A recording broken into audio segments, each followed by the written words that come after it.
3. All right, everybody. So we're going to resume our A201 on section 3.12.10, which we discussed last time. We're going to continue on that one, and hopefully cram through some of these ones quickly. I know everybody's excited to get moving to other aspects of the big three that I call the construction evaluation, practice management, and project management. But this A201 seems to be the one contract that kind of brings all of those three exams together. So we that speak that in 3.12.10, the contractor is not required to provide professional services. Now, that like as architects or engineers, they're not supposed to do that.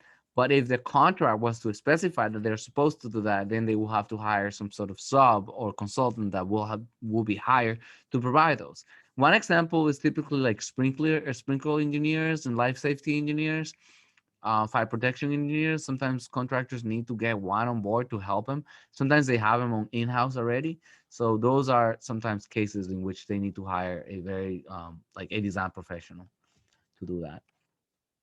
And then we go to section 3.12.10.1. If professional design services or certifications by a design professional related to systems, materials, or equipment are specifically required of the contractor by the contract documents, the owner and the architect will specify all performance and design criteria that such services must satisfy. And performance really means like it should last, or it should withhold, or it should, like a mechanical system should do X amount of changes, air changes per minute or per hour or whatever. They will have to, you know, establish the criteria, and it will be the architect and the owner that will establish that criteria. So this is very important to know. The contractor should be entitled to rely upon the adequacy and accuracy of the performance and design criteria provided in the contract documents. Um, the contractor shall cause such services or certifications to be provided by an appropriate licensed design professional, whose signature and seal shall appear on all drawings, calculations, specifications, certifications, shop drawings, and other submittals prepared by such professional. This also answers a little bit of a question that we have sometimes where, like, if you stamp something, like, do you just stamp the cover sheet? No, you actually stamp everything. Once you license everything you've produced for that set of drawings that you send into the building department and whatnot, every single sheet should actually be stamped. And that's what they're requiring here. That, if something is required to be done by a design professional for the contractor, they should stamp everything that they've done, even the certifications, like, letters, specifications, calculations, shop drawings, anything that they prepare. So that shop drawings and other submittals related to the work designed or certified by such professional, if prepared by others, shall bear such professionals written approval when submitted to the architect. Now in this case, what it's saying is, like, their shop drawings that these guys are gonna have issued to them, because they are like the mechanical engineer or even the architect for that particular area of the project that was required by the architect and owner for the particular project. But they will review it for like this, for the performance, and the architect will review it for compliance with the design intent.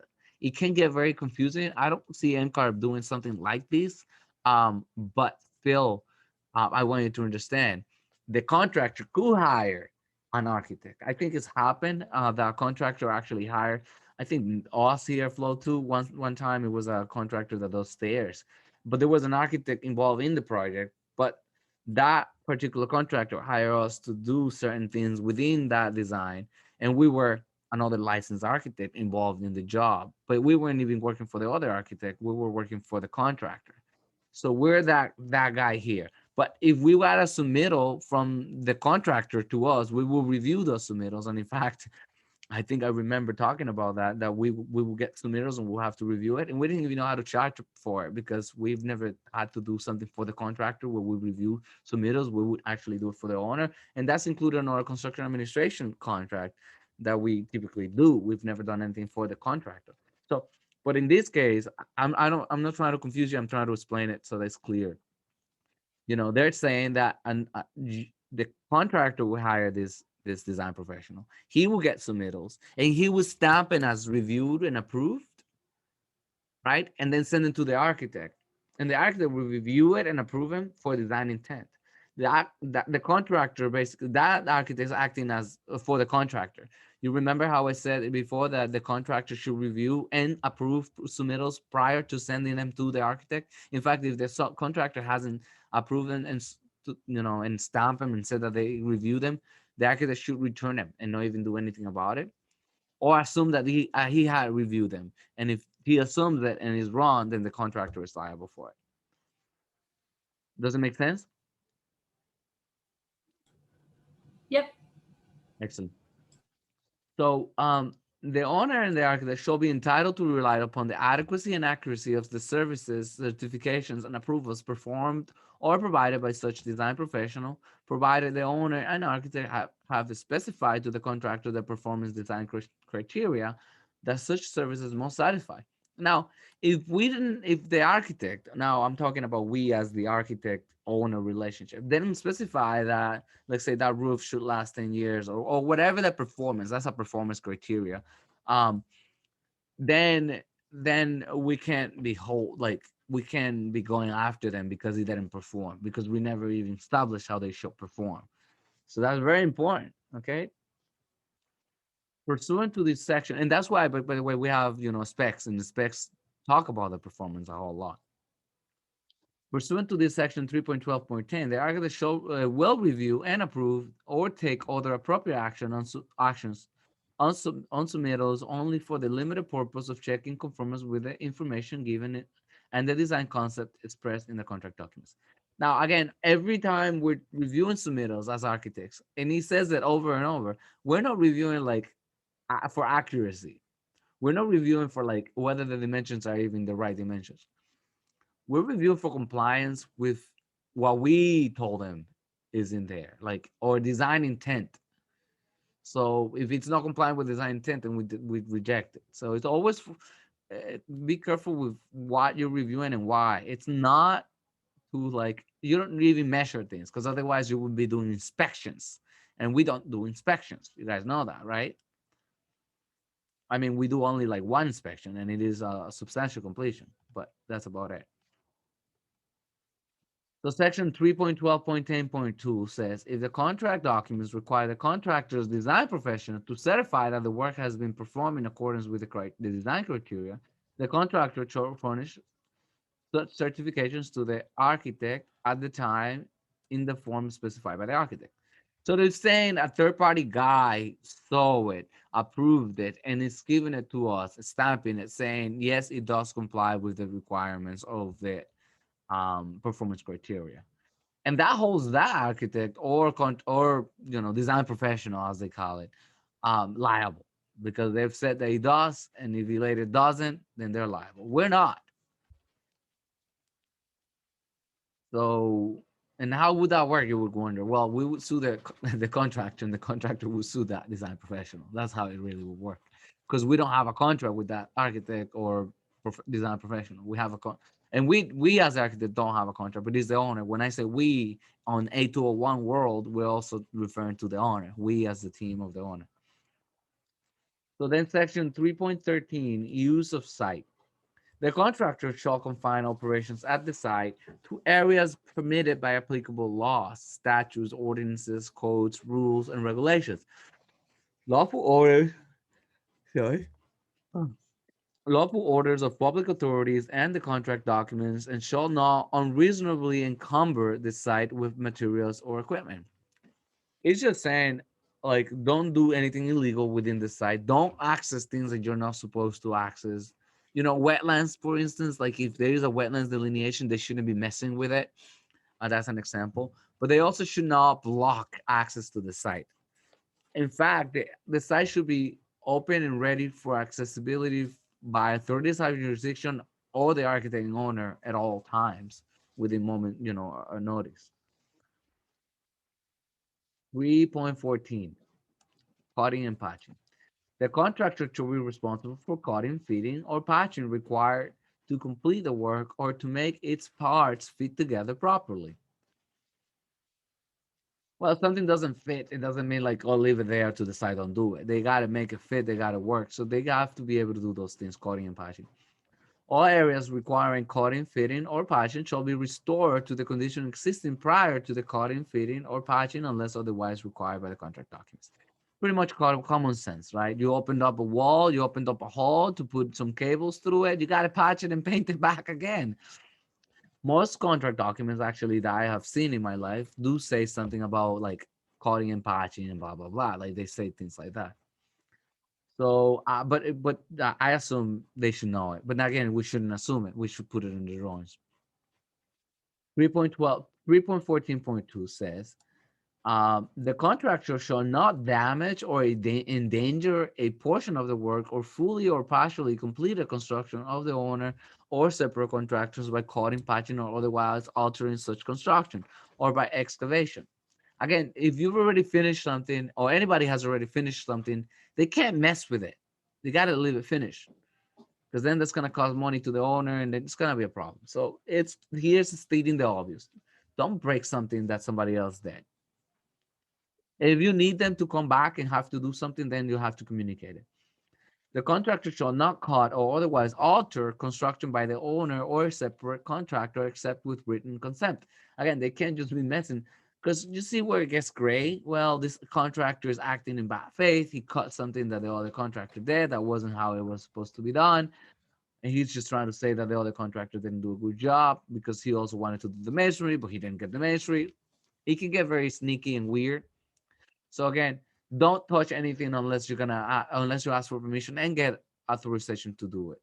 That's for the contractor, and we as the owner architect relationship should watch out for those things. Again, except with written consent of the owner or of the separate contractor, actually, because if the separate contractor says, "Yeah, go ahead," and it's done in writing, then you can justify that they gave you authorization to do that. Consent shall not be unreasonably withheld. The contractor shall not unreasonably withhold from the owner or its contractor its consent to cutting or otherwise altering the work. Then we go to cleaning up. It's interesting that we have something here about cleaning up. I mean, it's something that we learn as kids. Clean up, everybody do your shit. But we gotta tell these guys because contractually, if you're not told that you're supposed to do something, then you're not supposed to do something. So it doesn't matter how ethically correct it is. Contracts, are contracts. 3.15.1. The contractor shall keep the premises and surrounding area free from accumulation of waste materials and rubbish caused by operations under the contract. At completion of the work, the contractor shall remove waste materials, rubbish, the contractor's tools, construction equipment, machinery, and surplus materials from and about the project. It happened. It actually happened in one case I know about where the contractors jackhammer a floor, took a bunch of stone out of it, and left all of the stone and all of the dirt back in the rear of the project site at the job site and left and never came back to fix it. That cost, I don't know, the owner maybe $5,000 to clean up, to get a dumpster, to get somebody to come and do it. Because people don't move for nothing. It could have cost like $100 to $200 to the contractor that originally did the work to clean it, but it costs much more for somebody else to come and do it because they're not gonna move for nothing. They're gonna do it for a minimum wage, a minimum amount. So this is here for a reason, right? Contractors shall clean up their work after they're done. Some people actually leave tools. I don't care that they're expensive tools. I don't want them. I don't want them on my job site. The owner doesn't want them on the job site. Clean up and go. I want you out of my job. Period. That's it. In many cases, I get to relate to both sides because I do construction and architecture. So I get to play both roles. And I'm looking at things being like, oh, that doesn't look clean. We got to move it. We got to clean it. So and I hope I don't confuse you. When I wear a hat, I should probably actually get a construction hat when I'm talking as contractor and put it on whenever I'm talking. So you guys know the difference because the difference is the reason it's it's critical. 3.15.2. If the contractor fails to clean up as provided in the contract documents, the owner may also do so, and the owner shall be entitled to reimbursement from the contractor. So that guy that cleaning of that job for like $5,000 now has got to sued the contractor who originally did the job for the $5,000 plus attorney fees probably because he had to clean it himself. I mean, what are the alternatives? Either the original contractor does it or the owner does it. It can't just stay there. So who pays for it, right? The original contractor has to pay for it. Access to work, very important here. The contractor shall provide the owner and architect with access to the work in preparation and progress wherever located. At all times, really, the owner and architect should be able to go to a job site and take a look at what's going on in there. At the end of the day, the owner owns whatever portion of the work has already been completed because he paid for it at each application for payment, right? So he owns that. So he should be able to go in there and see it and use it and whatever it is that he needs to do. So let's talk about royalties, patents, and copyrights, which we've heard a lot about in other contracts, but let's see. The contractor shall pay all royalties and license fees. That's it. That's the first sentence. The contractor shall pay all royalties and license fees. The contractor shall defend suits or claims for infringements of copyrights and patent rights and shall hold the owner and the architect harmless from loss on account thereof, but shall not be responsible for defense or loss when a particular design, process, or product or a particular manufacturer is required by the contract documents. I'm gonna leave it right there before I go on.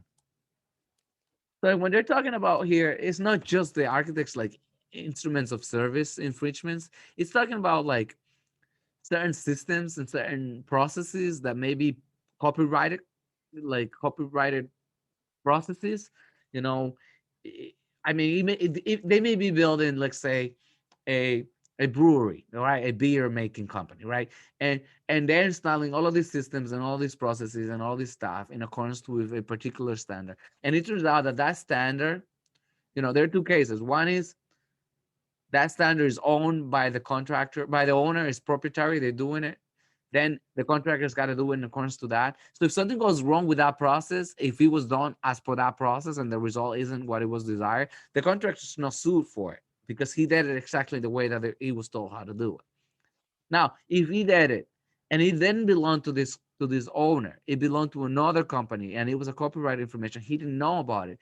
Here it says the contractor should pay for royalties and licensing fees, but if it was required by the owner to do it, then the contractor is not liable. It's the owner who's liable because he didn't know that this was a proprietary process. Now, I don't want to get confusing in here, but does it make sense? If the contract documents require the contractor to do something and he does it, and it turns out that is a copyright infringement, is something that's patented, that belongs to another company, the contractor is not liable for it. The owner is liable for it because he was the one and the architect together, because they were the ones that put it in there. I don't know at the end of the day how that lawsuit is going to work out, but the owner and architect were the ones that specified that they should do that. So I'm going to read it again. The contractor shall defend suits or claims for infringements of copyrights and patent rights and shall hold the owner and architect harmless from loss on account thereof, but shall not be responsible for defense or loss when a particular design process, or product of a particular manufacturer or manufacturers is required by the contract documents. If I'm telling you to use Hansgrohe everything, and there is a problem with the Hansgrohe everything, and there's a lawsuit regarding the Hansgrohe everything, the contractor is not liable for it. The owner is, because he told them to use Hansgrohe. Got it? No, I don't want to use Hansgrohe. They're very good guys, actually. They do a lot of fixtures and stuff. But that was just an example. All right. Now, if the contractor was never told to use any particular one and he uses such and such, and it turns out to be problematic, he is sued for it. Got it? So, or where the copyright violations are contained in drawings, specifications, or other documents prepared by the owner or architect. So there are two cases, right? If they are actually specified by, if we told them to use a manufacturer, then we are the ones that are in trouble. If we then drew something in our drawings that's copyrighted information, we are in trouble, not the contractor. Okay. But in any other case, the contractor. And then again, however, if an infringement of a copyright or patent is discovered by or made known to the contractor should be responsible for the loss unless the information is promptly furnished to the architect. So if he knew about it, he didn't do anything about it, didn't tell the architect about it, he is sued for it. He has to tell the architect right away. Identification. This is very, very good for practice management and project management and construction evaluation. But practice management, pay close attention. To the fullest extent permitted by law, the contractor shall indemnify and hold harmless the owner, architect, architects, consultants, and agents and employees of any of them from and against claims, damages, losses, and expenses, including but not limited to attorney's fees arising out of or resulting from the performance of the work, provided that such claim, damage, loss, or expense is attributable to bodily injury, sickness, disease, or death, or to injury to or destruction of tangible property other than the work itself, but only to the extent caused by the negligent acts or omissions of the contractor, a subcontractor, or anyone directly or indirectly employed by them, or anyone for whose acts they may be liable, regardless of whether or not such claim, damage, loss, or expense is caused in part by a party identified hereunder. A mouthful, a mouthful. Well, what he's saying is in here, and this is like, I'm gonna make a stupid example. Contractor brings in, his cousin to come over. He's just showing him the site. The cousin doesn't even work at the project. The cousin doesn't even care about the project. He turns out to be there. The cousin presses the button of something, and that something kills somebody. Contractor is sued. Contractor is liable for it. All right. So, and let's say the contractor invited the cousin, and the architect was on site too. And when they're doing that, the architect's right next to the guy that presses the button that actually happens to hurt somebody, right? He's saying here that even though we might have been there, and we actually are being identified here, we might have had a little bit of the cause or the reason for why it happened, but we are not liable for it. Okay, because it has to be, he only the clause that changes everything is but only to the extent caused by the negligent acts or omissions of the contractor or anybody related to the contractor, and he may not even have a contract with them. Another case too, it happens too. An architect happens, another architect that has nothing to do with the project, like the construction of this project, happens to walk on the site, do something stupid that hurts somebody. Who gets sued? Contractor. Why? Because even if they're not like working for them, they got access to the site, they got in the site, the contractor should immediately know that there's somebody that shouldn't be on the site and get that architect out. This is a separate architect, some sort of like, one of those architects that likes to walk on job sites that seem cool. Anybody knows any of those architects? I've heard of some that just walk on job sites looking at cool stuff like Beer Kingles buildings and stuff like that. I've done it. So, but if I did something in that case, the contractor is the one that gets sued, not even me. I mean, eventually the contractor will sue me and know that I actually am licensed, but that's another story, okay? Because it's got to be caused by the negligent acts or omissions of the contractor or anybody directly or indirectly working for them or employed by them, okay? It may be somebody that wasn't even hired. It may be somebody, a sub that's checking our job that he might bid on to do the plumbing for it. Something happened. He doesn't have a contract. He is actually not even being sued for it. Who is sued? Contractor. And contractor to or indemnify and hold harmless the owner and architect for those things. Okay. All right. So let's see. Such obligation shall not be construed uh, to negate a breach or reduce other rights or obligations of indemnity that would otherwise exist as to a party or person described in section 318. It's just saying that if there is another section in which we're talking about this and it deals with another party, we'll deal with that section there. This, it doesn't apply to them. Section 318.2. In claims against any person or entity identified under section 3.18 by an employee of the contractor or a subcontractor or anyone directly or indirectly employed by them or anyone for whose acts they may be liable, the indemnification obligation under section 3.18.1 shall not be limited by a limitation on amount or type of damages, compensation, or benefits payable by or for the contractor or a subcontractor under Workers' Compensation Acts, Disability Benefits Acts, or all the Employee Benefits Acts. What he's saying is that, oh, because your workers' compensation only covers you for $10,000, that doesn't mean you're gonna only be covered for $10,000. You got to figure out where the other million for those damages are, if there's a million in damages. All right, that's what it's saying. And then we go to Article 4, architect or fabric guy. So we're gonna take a look at what the architect's supposed to be doing as for the A201. With that being said, I'm gonna take a quick water break if that's okay with you, and you guys can continue chatting in the background. I'm gonna pause. Okay, so we're back, and now we're gonna talk about Article 4 of the A201. Um, Section 4.1.1, it talks about the architect. Definition: the architect is the person or entity retained by the owner pursuant to section 2.3.2 and identified as such in the agreement. Pretty straightforward.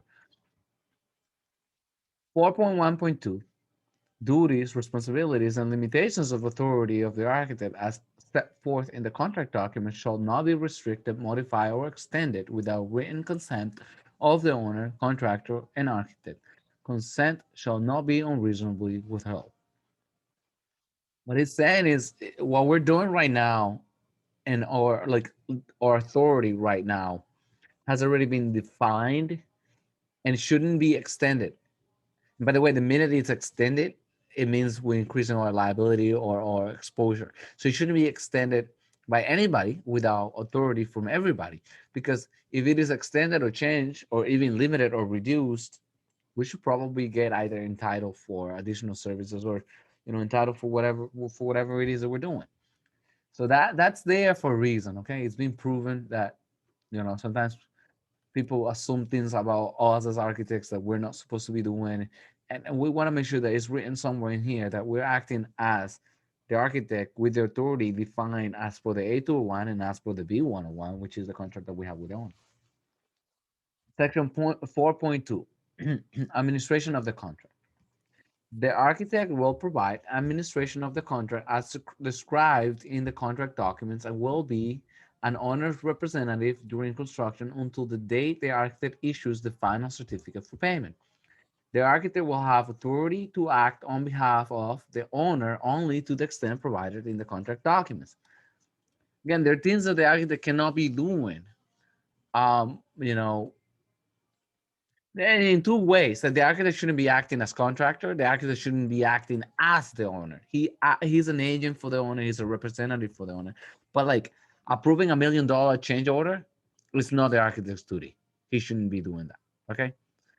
Like he will discuss it with the owner, explain it so that the owner knows what it is, and the owner will decide whether he wants to approve it or not, but the architect shouldn't be doing that. Okay. So section 4.2.2, the architect will visit the site at intervals appropriate to the stage of construction or as otherwise agreed with the owner to become generally familiar with the progress and quality of the portion of the work completed and to determine if in general if the work observed, remember the word observed, not inspected, observed, is being performed in a manner indicating that the work when fully completed will be in accordance with the contract documents. This is something that we certify also on our certificate for payments. We also certify that we've become generally familiar with the site and such and such. If you've not read the certificate for payments, I would want you to read a certificate for payment or application for payment. I would want you to read what schedules of values look like and things like that, change orders look like, so that you know what are you doing as an architect, right? So however, the architect will not be required, this is very important, the architect will not be required to make exhaustive or continues on-site inspections to check the quality or quantity of the work. We don't do inspections. We're not required to do so. Now, again, it does say something that I want to be very, very clear on. It is unless the owner has otherwise says that he can do something else, unless has otherwise agreed with the owner. Like if he agrees for more, then great, you can do it. So I don't want you to set yourself into something like, the architect never does this. The architect never does. Yeah, generally the architect wouldn't do that, but in this case, the contract was amended, so that might be the case. Okay. So again, it says, however, the architect will not be required to make exhaustive or continuous on-site inspections to check the quality or quantity of the work. The architect will not have control over, charge of, or responsibility for the construction means, methods, techniques, sequences, or procedures, or for the safety precautions and programs in connection with the work, since these are solely the contractor's rights and responsibilities under the contract documents. And we did say that. They said it on the Article 3 when we're talking about the contractor's responsibilities, that the contractor is responsible for construction means, methods, techniques, sequences, procedures, and life safety, and so forth. Why does it say here? Well, it's saying it also to us to understand that we're not supposed to do any of that stuff. The moment you do it, the moment you're getting into somebody else's job, into somebody else's liability, and you don't want to do that, right? That liability does not belong to us. We're not licensed for that. Okay. So section 4.2.3, on the basis of the site visits, the architect will keep the owner reasonably informed about the progress and the quality of the portion of the work completed. I do these a lot. Like even though in some projects I'm acting as the design builder, um, I do keep my owners informed. And when I'm not acting as a design builder, when I'm just acting as the architect, and even if I'm not hired to do construction administration, although I don't recommend any of that, I do tell the owner, hey, look, things are looking this way. Things are looking pretty good. Things are looking pretty. Like I like them to know how things are looking. Like whether, hey, it looks like something isn't right. Something is off, or the timeline, or whatever. So I want to always keep my owner reasonably informed. People don't like surprises. Even birthday party surprises. People don't like surprises. I'm sorry. People like to know what they're getting into. So don't surprise the owners. And whenever you have a question on the practice management or construction evaluation exam, and one of the answers will probably be, let the owner know, tell the owner, talk to the owner. That's good. That's always good. Always good to talk to the owner. Okay. And again, it says promptly report to the owner any known deviations from the contract documents. Promptly inform the owner. So as soon as there's a deviation on the site, you immediately tell the owner right away. Um, to non-deviations from the most recent construction schedule submitted by the contractor. Every week, every month, they update the schedule. So if you see any deviations from the schedule as per what we talked about, it may mean that they're not gonna be able to deliver, let's say, this store by Christmas, and they want to open up that TJ Maxx by Christmas. Okay, so they want to be able to get people shopping before Christmas, actually. So that's a great example there. So any deviations of the schedule, immediately let the owner know. Then the other one, any defects and deficiencies observed in the work, you gotta let the owner know. Even when I'm doing design build work, I gotta let the owner know. Why? Because it's gonna come back and bite me at the end of the day, actually, too. So, and as the architect, it may still come back and bite you, because why do I have you for? That's the question that will come back. What, like, okay, so the lights aren't turning on, the faucets aren't working. Why do I have an architect doing construction administration for if you're not letting me know that the things aren't, there are defects? Then I don't need you. Then you're out. You know. So that's what we're here for. So the architect, again, said, have to let the owner know promptly any non-deviations of the contract documents, non-deviations of the schedule, and any defects and deficiencies observed in the work. Now, check what it says, and it's protecting our butt as architects.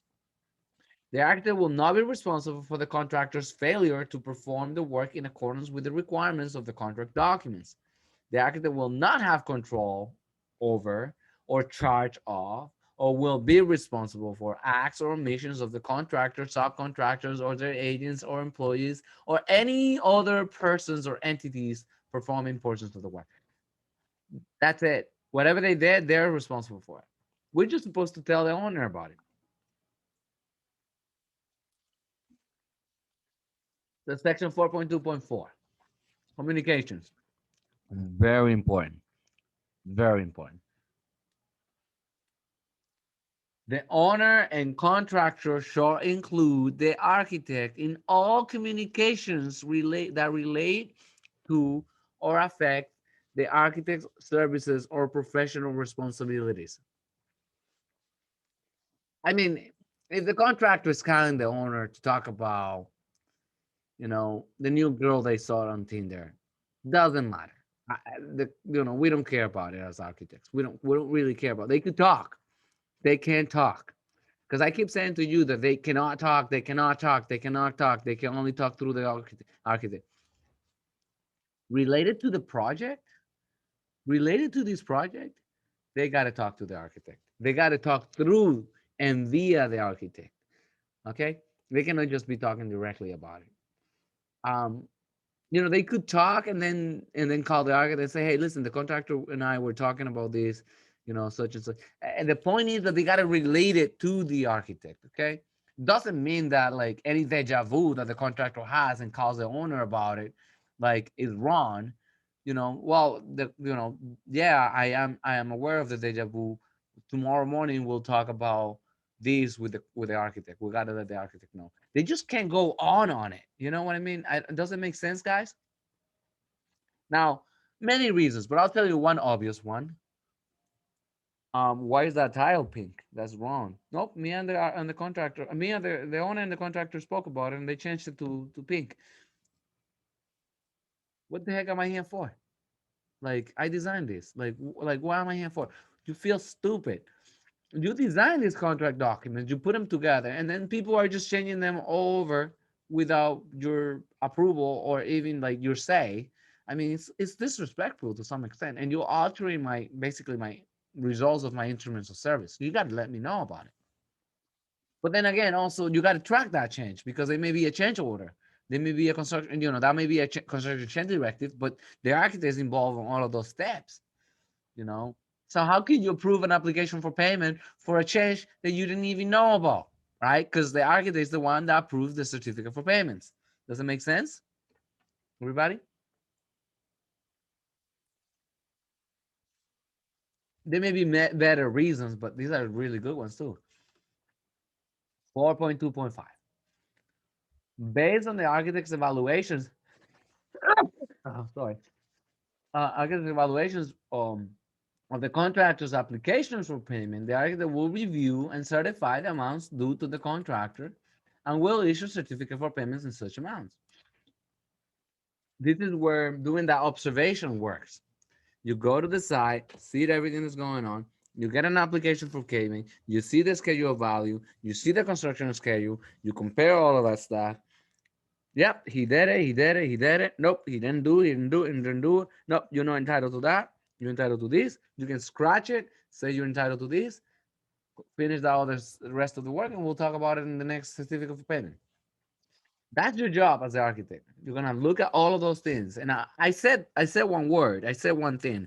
Schedule values. You look at the schedule values, you look at your observation reports and pictures, you look at the construction schedule, you look at what he's asking for, and you look at all of it and say it doesn't make sense. So on the exam, you're probably gonna have to be able to understand, was all of these completed based on a picture, let's say, for instance, right? And you got to be able to know whether they are entitled to getting paid for those things. Now, think about it. If they say they have already finished all plumbing, it means that the plumbing is installed and ready, and you can open the faucet and water comes out. So if there's a report that says water is not coming out of the plumbing faucet, the faucets, then you cannot pay them for the final of the plumbing because they didn't finish it, not finished, not working. Okay, it may be a shut off issue, but you can't certify that payment. No. Yeah, Miranda. You also can't certify substantial completion if Well, plumbing's not working.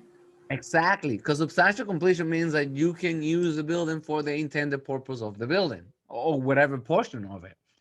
Because by the way, there are many substantial completions, and you're like, "What you talking about, Darwin?" Well, yeah.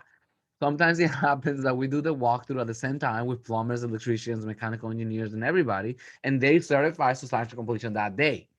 But we may have substantial completion for plumbing and they finish it and it's all working. Great, perfect. We may have substantial completion for electrical. It works perfect. Today, I actually have almost, it's not quite there yet, almost substantial completion for a plumbing on a job. I went there, vanity is installed, bathrooms installed, faucets are installed. You know what? There is a little hook where the shower heads sit on. It's not installed for the plumbing. Does that mean that he's not entitled to substantial completion because that little hook on that piece doesn't is not there? I think he could be. He is. He's done Yeah. because you can shower. You can actually shower. Like, yeah, it doesn't have the hook. That's an aesthetic thing. You know, that piece is gonna come tomorrow. So he's entitled to substantial completion. Now, the moment I say the faucet is not throwing water, I actually tested it. Literally, I opened it all, and the sprayer. I wanted to see how it worked. Slightly, the electrician is not done, so I couldn't see the water. It's a very cool faucet, so I couldn't see how the water was coming out. So I don't know how if the water was really coming in the right velocity or whatever, because it was dark and I didn't turn the lights, the emergency lights that we have on, or the workers light. But still, so that plumber could have been done. So they could be multiple substantial completions. And again, we certify payment for those portions of the work that were completed.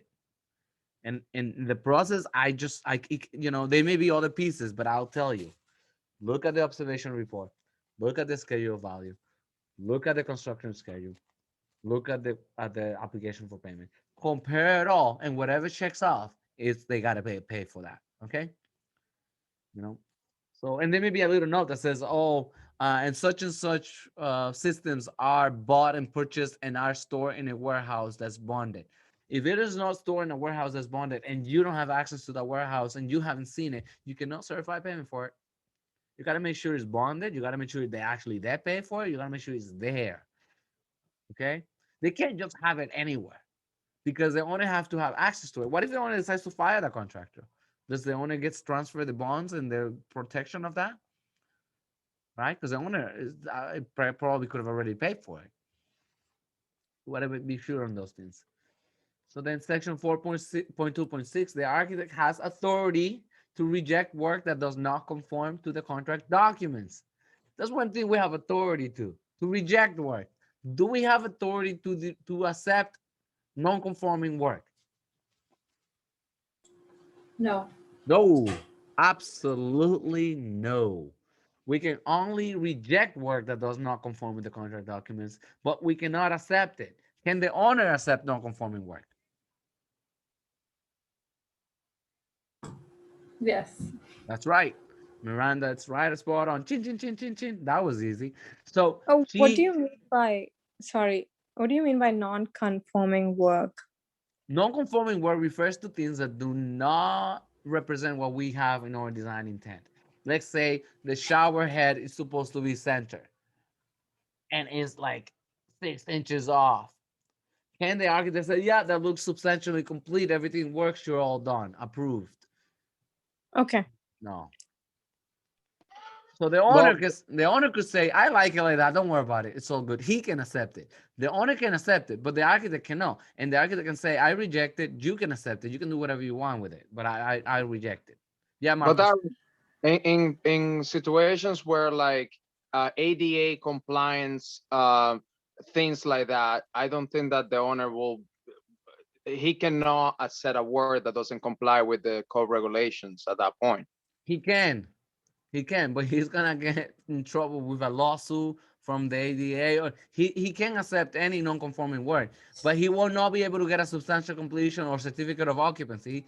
A certificate of occupancy, he's not gonna be able to get it, so he's gonna have to fix it. I mean, he can accept anything, he can take anything, but doesn't mean he's gonna be able to live on that building or Yeah. use But it. yeah, Yeah, I think Miranda. that yeah, I think like if it's a code issue, you flag it, you let the owner know that it does not comply with code and that you completely reject it. And if they proceed with it, aren't we meant to then bring it up to the building department? That's a very good question, Miranda.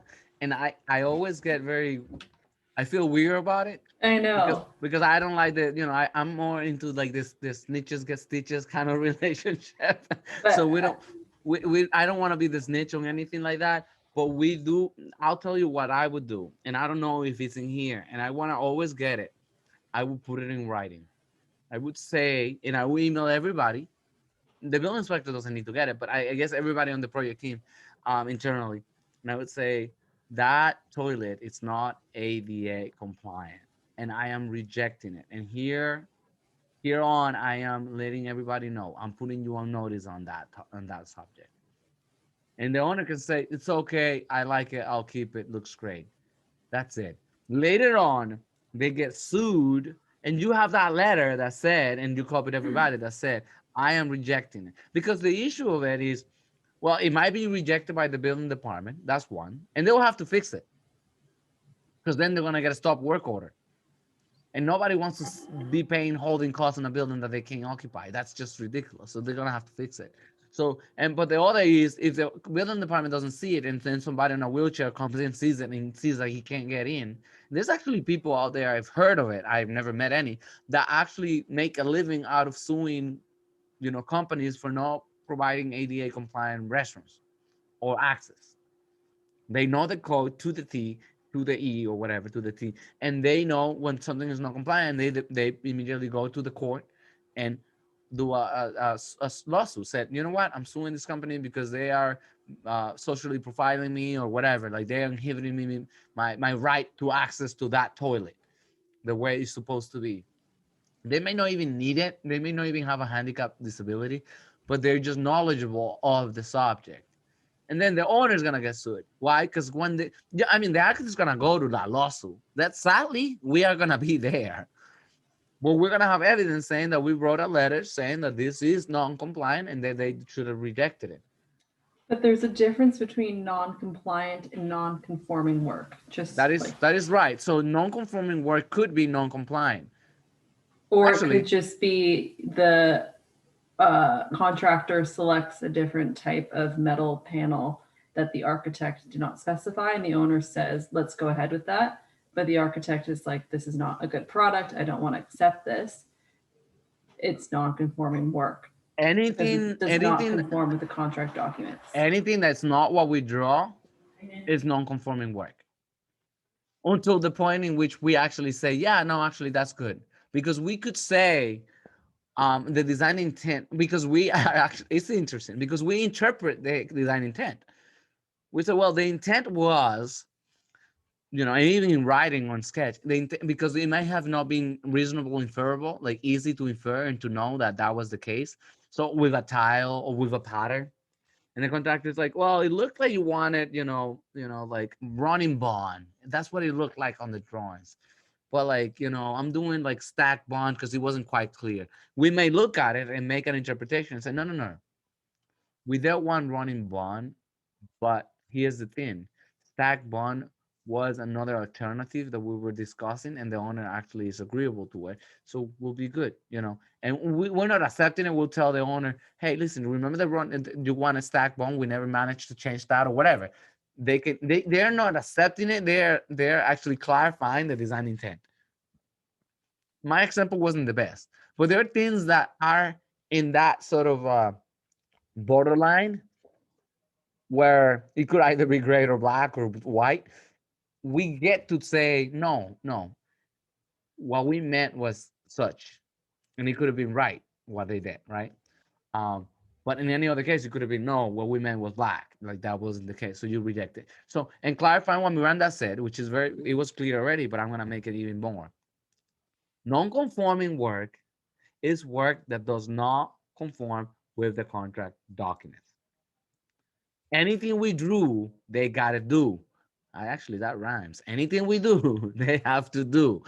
So if they don't do what we drew, they're in trouble because we're going to reject it. The owner can accept it. Then non-compliant work, code compliant, is a different story. They may be non-conforming work that actually is non-compliant, and they may be non-conforming work that still complies with the code. And that's not a problem, right? And they may be actually conforming work that's non-compliant as well, because it may be a mistake from the architect side. Yeah, they did it. They built it wrong. Now, you guys have heard me when I said that if they are to know that it is a violation of the code, they've always known about it, and they did it, and they didn't tell the architect about it, they're going to be liable for it. And I think you have to report it, especially if it's in a public space. Maybe not so much residential, but if it's like a corridor where they have the handrail 20 millimeters off from the wall, very little gap, I think you have to report it. Well, so that we turn that, I think, into I know we have to report it. We're going to keep reading because there's more in this, Okay. and it probably here is where we're going to know.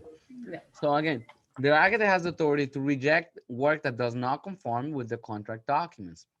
Whenever the architect considers it necessary or advisable, the architect will have authority to require inspection or testing of the work in accordance with sections 13.4.2 and 13.4.3, whether or not the work is fabricated, installed, or completed. I've had that authority. This is a project in which I'm involved on.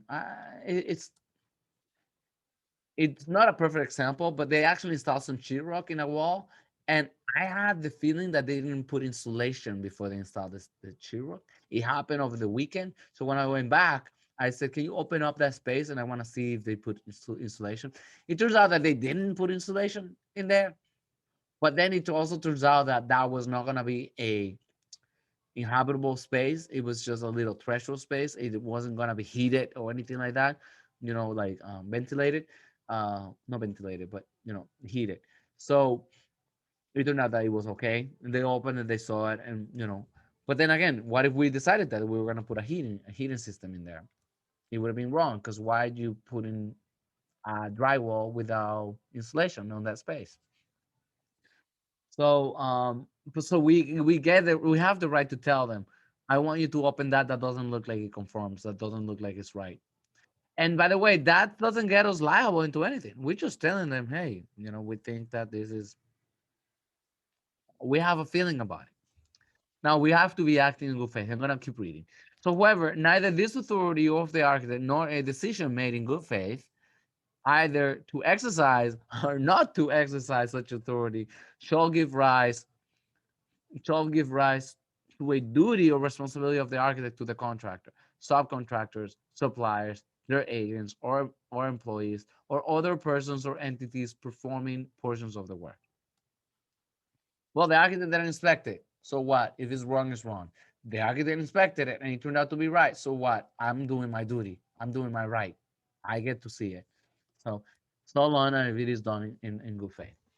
So then we go to section 4.2.7. The architect will review and approve.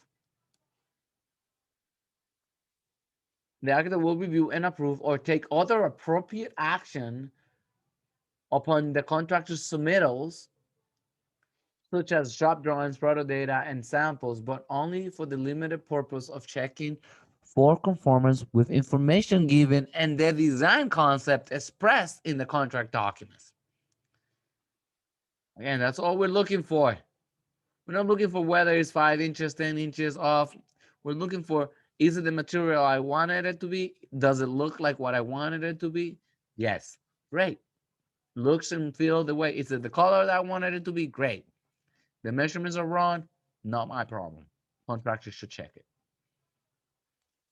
So the architect's action will be taken in accordance with the submittal schedule approved by the architect, or in the absence of an approved submittal schedule, with reasonable promptness, while allowing sufficient time in the architect's professional judgment to permit adequate review. Review of such submittals is not conducted for the purpose of determining accuracy and completeness of other details such as dimensions and quantities. We're not supposed to check how many cabinets they are. We're not supposed to check how many pools they are and whether they have enough of them. None of that. Why? Because at that moment, what are we doing?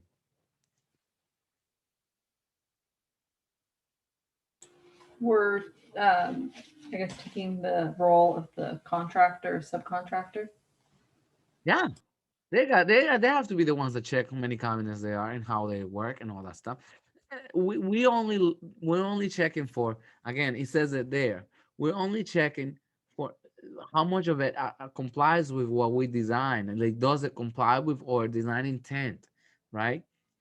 So it's not about accuracy, it's not about completeness, it's not about dimensions, it's not about quantities, it's not about, again, or substantiating instruction for installation or performance equipment or systems, or all of which remain the responsibility of the contractor as required by the contract documents.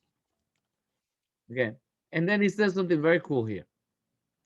The architect reviews the architect's review of the contractor's submittal shall not relieve the contractor of the obligation under sections 3.3 and 3.5 and 3.12 of actually reviewing it, by the way. That's what we read before in the contractual section, that they got to review and approve it. The architect review shall not constitute approval of safety precautions or of any construction means, methods, techniques, sequences, or procedures. The architect's approval of a specific item shall not indicate approval of an assembly of which the item is a component to.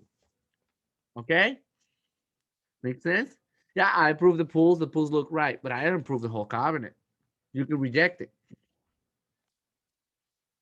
Now, it does say that there are two alternatives. The architect can review and approve.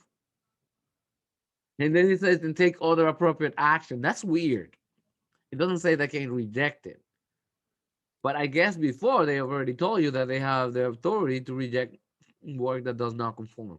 So taking other appropriate action might be returning it without action, and that's one. Returning it, because remember that there could be submittals that don't pertain to our job, and we just return it without saying anything.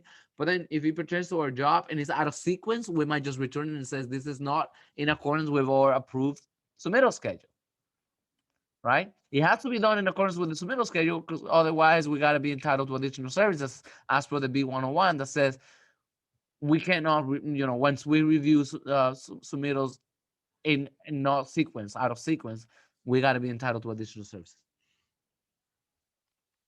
Okay, and then we go to section 4.2.8. The architect will prepare change orders and construction change directives and may order minor changes in the work as provided in section 7.4. By the way, what is the minor change in the work? Give me two examples. Anybody?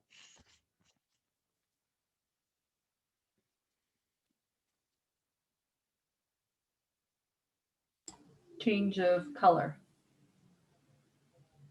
It's not so much about the change of color. I'll tell you what. Yeah, it's kind of weird. What if it is? What if it is this Brazilian red that's very exotic and very unique and very expensive? Can you select that different color from the color that you already had? No. I tell you, I like cars, and cars get more expensive depending on certain colors. Their colors are more expensive than others.